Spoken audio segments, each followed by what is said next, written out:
जब मैं आई हूँ तो मैंने देखा कि वो मर्डर हुए हैं। मेरा पिस्टल उनके पास होता है, लाइसेंस वाला। हर इंसान के साथ नेकी और बदी की क़ुव्वतें मौजूद होती हैं। वो गैरों में भी मोहब्बत के फूल बांटता है, मगर जब बदी की क़ुव्वतें उस पर हावी हो जाती हैं तो अपनों के लिए एक दरिंदा भी बन जाता है और करीबी से करीबी रिश्ते को भी खातिर में नहीं लाता, इसलिए कि बुराई की ताकतों के अलावा कुछ बुरे लोग भी उसके साथ शरीक हो जाते हैं जो जुराइम को महज खेल तमाशे के अलावा कुछ और नहीं समझते, लेकिन वो इस बात से बेखबर होते हैं कि वक्त और हालात उन्हें बेनकाब भी कर सकते हैं। अगर आप कराची में रहते हैं और किसी को कत्ल करना चाहते हैं तो इसके लिए असलहा खरीदने की ज़रूरत नहीं पड़ेगी। आप किसी से कोई बंदूक या पिस्तौल उधार भी ले सकते हैं। अगर यकीन नहीं आता तो हम आपको एक ऐसी खातून और उसके दोस्त से मिलवाते हैं जो एक दूसरे पर इतना एतबार करते थे कि किसी को कत्ल करने के लिए एक दूसरे को असलहा तक देते हुए भी नहीं हिचकिचाते थे।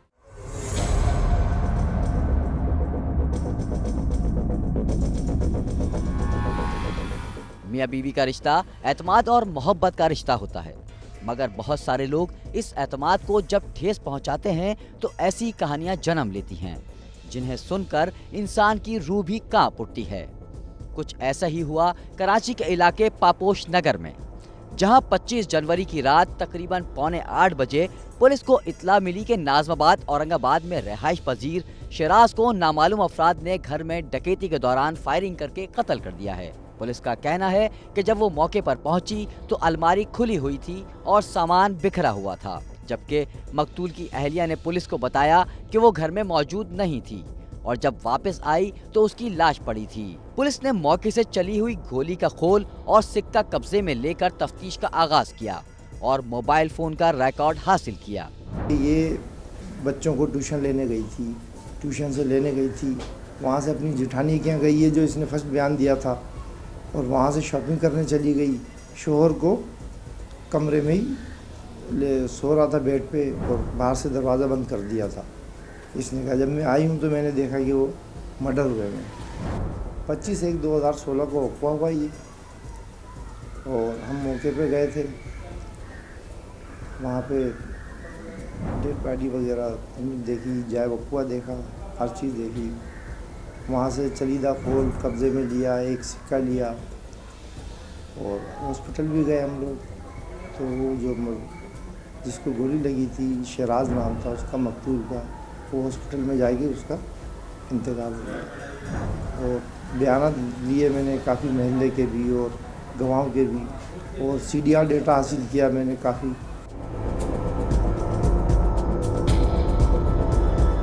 पुलिस ने इस कत्ल के मरकजी किरदार को कैसे गिरफ्तार किया और उसने तफ्तीश के दौरान क्या इंकिशाफ किया?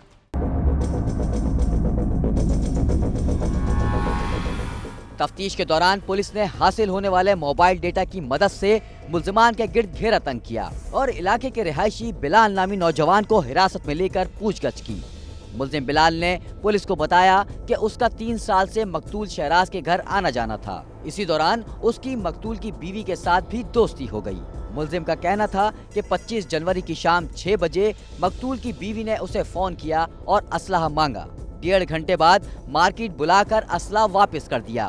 ये जो मकतूल की बेवा थी फरजाना, इसका CDR डेटा और महल्ले का एक लड़का है बिलाल अहमद कुरैशी, उसका CDR डेटा काफ़ी मैच हो रहा था और उसकी शहादतें भी मिली हमें। तो हमने उसको पकड़ा, इसने दौरान इंट्रोगेशन बताया कि मेरा लाइसेंस, मैं शराज भी मेरा दोस्त था और ये मकतूला से भी ताल्लुकात थे और इनके घर 3 साल से आना जाना था मेरा काफ़ी घर में। तो और अक्सर मैं अपना TT भी इनके यहाँ रखता था मैं। तो 25 तारीख को शाम 6 बजे मुल्जिमा फरजाना ने मुझे फ़ोन किया। बिलाल का कहना ये कि भाई मुझे अपना पिस्टल दे दें। तो मैं पिस्टल लेके गया, उसमें 2 गोलियाँ भी थी। तो मैंने कहा क्या करोगी? बोला मैं ऐसे ही चलाऊंगी, और मैं मेरे शोहर ने मांगी है। शराज ने। बोला वो कहाँ है? बोला वो बाथरूम में है। तो मैं पिस्टल उसको दे के चला गया। और मैं जब तकरीबन 1.5 घंटे बाद उसका मैसेज आया फरजाना का, मुलजिमा का, कि भाई अपना पिस्टल आके मुझसे ले लें। पापोश नगर मार्केट है, सराफा बाज़ार है और पार्क के पास है, उस जगह कोई पार्क है, वहाँ से आगे पिस्टल ले ले। तो मैं गया तो मैंने उसने मुझे पिस्टल दिया और बोला कि मैंने अपने शोहर को कत्ल कर दिया।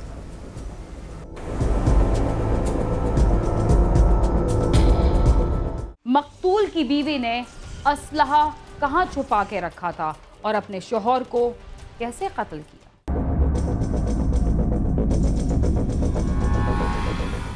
तफ्तीशी पुलिस ने मुल्जिम बिलाल के बयान के बाद मकतूल शेराज की अहलिया फरजाना को भी गिरफ्तार कर लिया। मुल्जिमा ने बताया कि जब वो मुल्जिम बिलाल से असला लेकर आई तो वो बहुत घबराई हुई थी। उसने असला वॉशिंग मशीन में छुपा दिया था और फिर रात 7:45 बजे के करीब गोली मारकर अपने शौहर को कत्ल कर दिया, जिसके बाद वो घर से बाहर चली गई। तो जो इसके बयान पे मैंने फिर मकतूला को इसको मुल्जिमा को गिरफ्तार किया, लेके आए, इसका इंट्रोगेशन हुआ। तो इसने जो दौरान तफ्तीश बताया कि भाई ऐसा हुआ था, मैंने इससे पिस्टल लिया था। इसने ये बताया कि मैंने पिस्टल जब वो मुझे दे के गया तो मैं घबराई भी थी और मैंने पिस्टल जो है वो वॉशिंग मशीन में रख दिया मैंने। उसके बाद जब थोड़े मैं अपने आप को कवर किया, मैंने अपने आप को, नर्वस थी काफ़ी। उसके बाद मैंने पिस्टल लिया और लाइट गई भी थी, तकरीबन 7:45 या 8 का टाइम था। और मैंने इसको देखा ये सो रहा है, क्योंकि इसने दम मेडिसिन यूज़ की हुई थी और ये लेटा हुआ था। तो मैंने इसके ऊपर रख के और तकिया ऊपर रखा मैंने और इसको फायर कर दिया। एक फायर किया मैंने इसके, जिससे ये, और मैं फ़ौरन बाहर निकली हूँ, दरवाज़ा बंद किया और मैं चली गई। गिरफ्तार होने वाले मुल्जिम ने क्राइम सीन की टीम को बताया कि मकतूल शहराज से दोस्ती थी और घर में भी आना जाना था। वक़्ए के रोज मकतूल की अहलिया ने मुझे फोन करके शहराज के नाम पर असला मांगा और फिर उसे कत्ल कर दिया। मेरी गलती इतनी है कि मैंने उसे अपना असला दिया। मेरी उनके शोहर से दोस्ती थी शहराज भाई से। उनके साथ आना जाना था, उनके घर आना जाना था। मेरा पिस्टल उनके पास होता लाइसेंस वाला, उनके पास रखवाया करता था मैं अपना पिस्टल। एक दिन उन्होंने मुझे मेरा पिस्टल वापस किया और बोला कि जो है ना ये तुम रख लो, मैं बाद में ले लूँगा तुमसे। उनकी वाइफ ने उनके नाम से मुझसे पिस्टल मंगाया और उनको मार दिया और चीज़ का पहले इकरार किया कि मैंने मारा है। मुल्जिमा ने पुलिस को दिए गए बयान में बताया कि उसका शौहर उसके साथ मारपीट करता और शक करता था, जिससे वो तंग आ गई थी। ये मुझे मारता था, शराब पीता था, मुझ पर शक करता था, पूरी रात जगाता था। मैं इससे तंग थी, परेशान थी और मैंने आखिर में ये फैसला किया कि मैं इसको मार दूँ। तो मैंने बिलाल से पिस्टल लिया है और मैंने उसको मार के और बिलाल को पिस्टल वापस दे दिया। घरेलू झगड़े जब हद से बढ़ जाएं, तो कुछ लोग बीच में आकर अपने फायदे के लिए उसे मजीद बढ़ावा देते हैं, जिसका अंजाम घर की तबाही के सिवा कुछ नहीं होता। कैमरामैन असद रिजवी के साथ खुर्रम गुलजार, समा, कराची।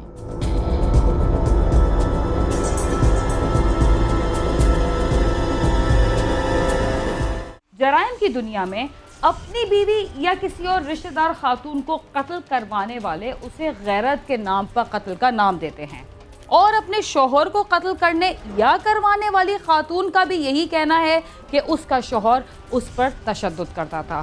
प्रोग्राम क्राइम सीन में वक्त हुआ एक मुख्तसर से वक्फे का, तब तक आप समा के साथ ही रहिए।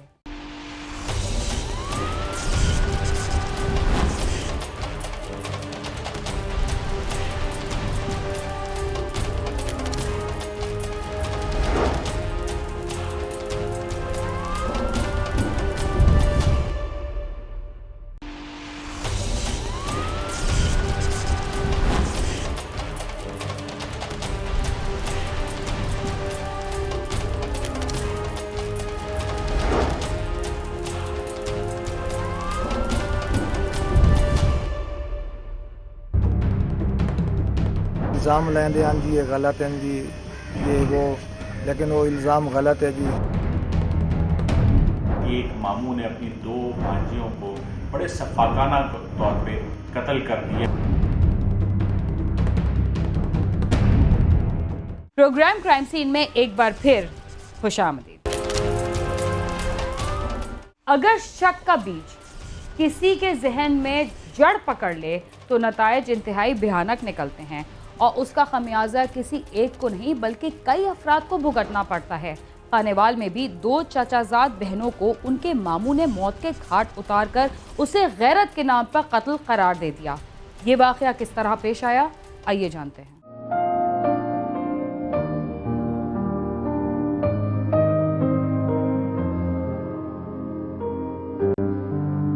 खानीवाल की तहसील कबीरवाला के कस्बा नवाशहर के गांव कस्सी झंड का रहायशी नजर हुसैन और उसका चचाजाद इजाज हुसैन जिम्मेदारी करते थे और इकट्ठे ही रहते थे, जबकि उन दोनों की शादी एक ही घर में हुई थी और उनका ससुराल भी उसी गांव में था। नजर हुसैन की बेटी साइमा और इजाज हुसैन की बेटी इरम दोनों जवान थी। उनका सौतेला मामू आसिफ दोनों के किरदार पर शुबा करता था और उसने कई बार उन्हें डांट डपट भी की थी, जबकि दोनों के वालिदैन का कहना था कि आसिफ उन पर गलत इल्जाम लगाता है। इल्ज़ाम लेंदे हैं जी, ये गलत है जी, ये वो, लेकिन वो इल्ज़ाम गलत है जी, कोई गैरत नहीं, कोई कुछ नहीं जी, इल्ज़ाम उन्हें गलत लाया जी, साड़ियाँ बच्चियाँ बेकसूर हैं। एक रोज नजर हुसैन और इजाज हुसैन खेतों में काम करने के लिए गए हुए थे कि आसिफ अपने एक साथी के हमरा उनके घर आया। वो साइमा और इरम को गन पॉइंट पर घर के कमरे में ले गया, जहां उन्हें फायरिंग करके मौत के घाट उतार दिया और फिर तमाम घर वालों को गालियां और धमकियां देते हुए हवाई फायरिंग करता फरार हो गया। दोनों की हलाकत पर घर में कोहराम बर्पा हो गया।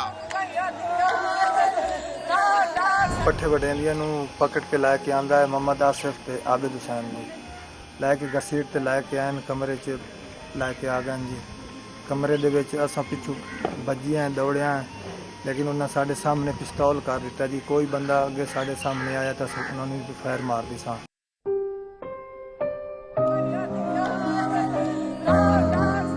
क्या दोनों लड़कियों को गैरत के नाम पर कत्ल किया गया या वजह कोई और थी? वुरसा और पुलिस का क्या कहना है, आइए जानते हैं।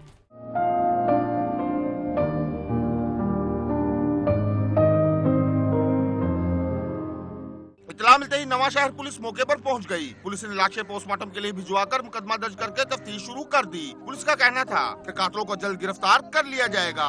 2016 को एक न्याय थी खौफनाक और अंदोनाक वाकया पेश आया, जिसके अंदर एक मामू ने अपनी 2 भांजियों को बड़े शफाकाना तौर पे कत्ल कर दिया, जिनके नाम इरम और साइमा थे।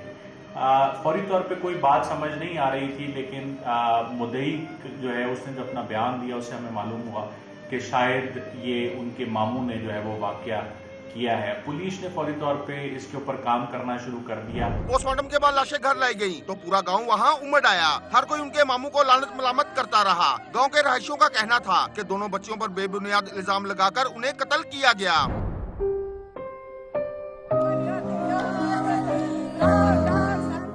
गिरफ्तारी पर मरकजी मुल्जिम आसिफ ने भांजियों के कत्ल की क्या वजह बयान की, आइए डीपीओ खानेवाल से जानते हैं।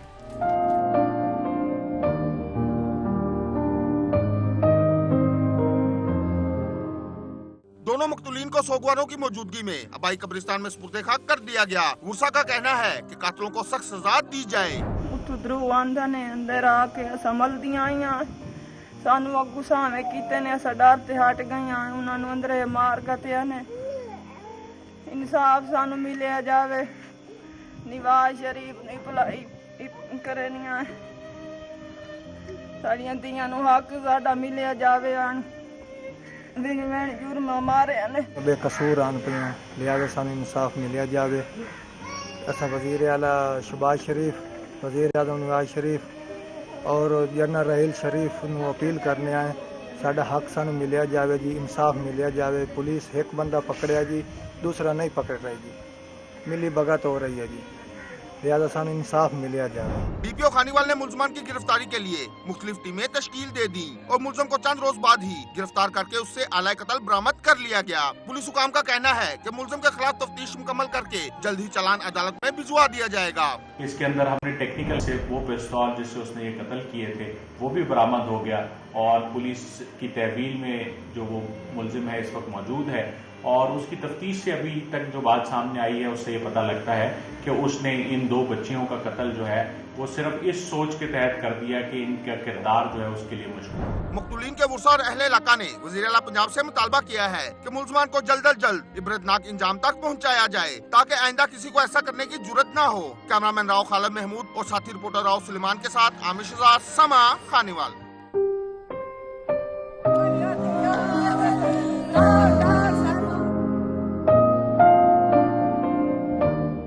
वफाकी दारुल हुकूमत की पुलिस ने भी एक बड़े गिरोह के 5 अरकान को गिरफ्तार किया है जिसने इस्लामाबाद में 6 से ज़ायद डकैती की वारदातें की हैं। ये गिरोह और किन किन वारदातों में मुलव्विस था, आइए जानते हैं।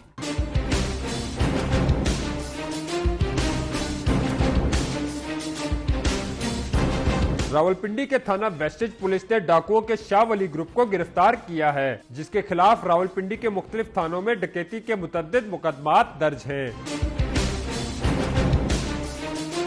शाह वली ग्रुप के 15 अरकान हैं, जो मुख्तलिफ घरों की रेकी करने के बाद रात के वक्त ताला तोड़कर घर के अंदर दाखिल होते हैं और अंदर मौजूद अहले खाना को यरगमाल बनाकर लूटमार करते हैं। ये रात के वक्त अच्छा घर देख के वहाँ गन पॉइंट पे ताला शाला तोड़ा, तो गन पॉइंट पे सब घर वालों को इकट्ठा किया, एक कमरे में बंद किया।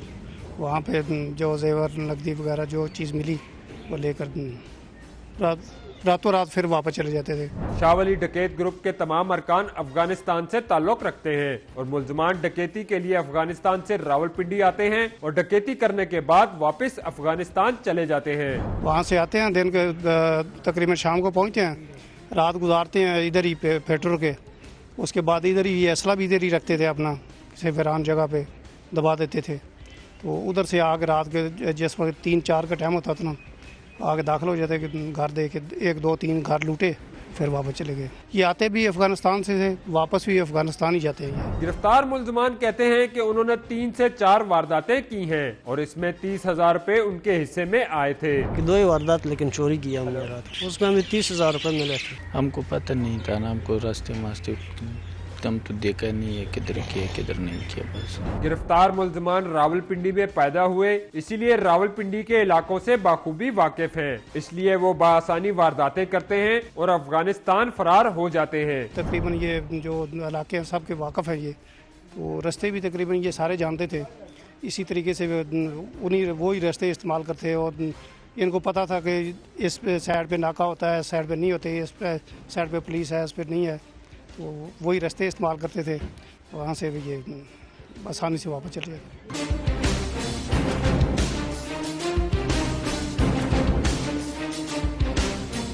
जराइम की दुनिया में कदम रखने वाला हर शख्स ये समझता है कि उससे बहादुर दुनिया में और कोई नहीं। वो आम इंसानों के साथ कानून और पुलिस को भी अहमियत नहीं देता, मगर उसकी ताकत का नशा उस वक्त हिरन हो जाता है जब वो कानून की गिरफ्त में पहुंच जाता है। इसके साथ ही क्राइम सीन अपने इख्तिताम को पहुंचता है। अगर आप हमसे रब्ता करना चाहते हैं तो हमारा पता है cs@sama.tv। इसके अलावा आप फेसबुक और ट्विटर पर भी हमसे रब्ता कर सकते हैं। बीना खान और क्राइम सीन की टीम को इजाज़त दीजिए और देखते रहिए समा।